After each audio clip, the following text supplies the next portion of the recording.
There was a survey that was done a couple of years ago by a colleague of mine, Andrea Di Maio. I don't know if you've ever talked to Andrea. And he had a survey where by type of application, type of software, he had some percentages worldwide. So, for example, showing there was a lot of open source in operating system, some open source in database and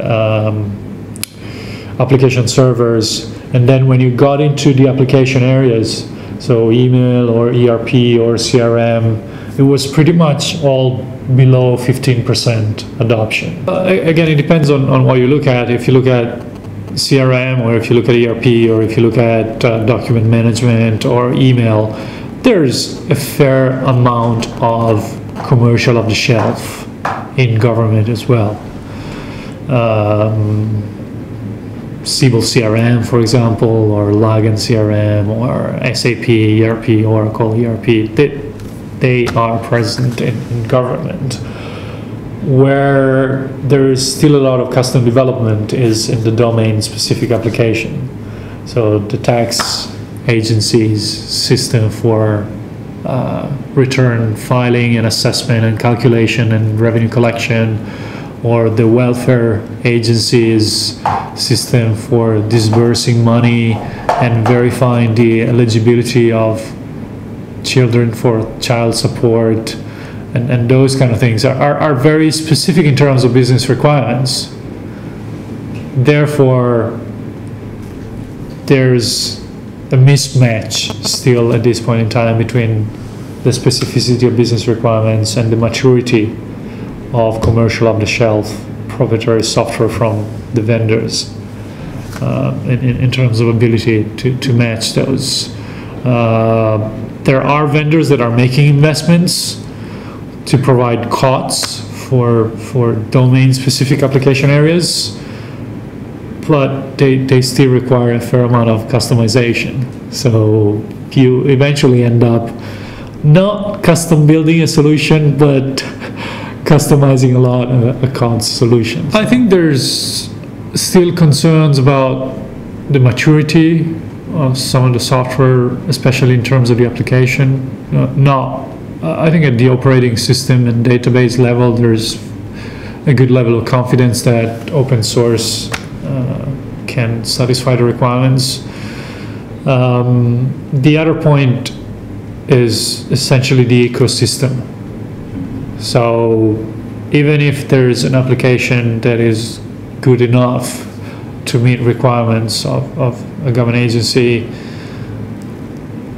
is there really enough service support once you have the application in place?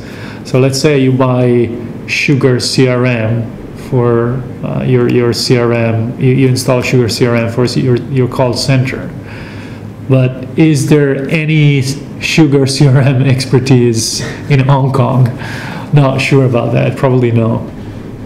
So it's more about the long-term total cost of ownership and long-term support rather than the maturity of the product itself in some cases. I think governments, when they look at their software acquisition options, they should consider the entire spectrum.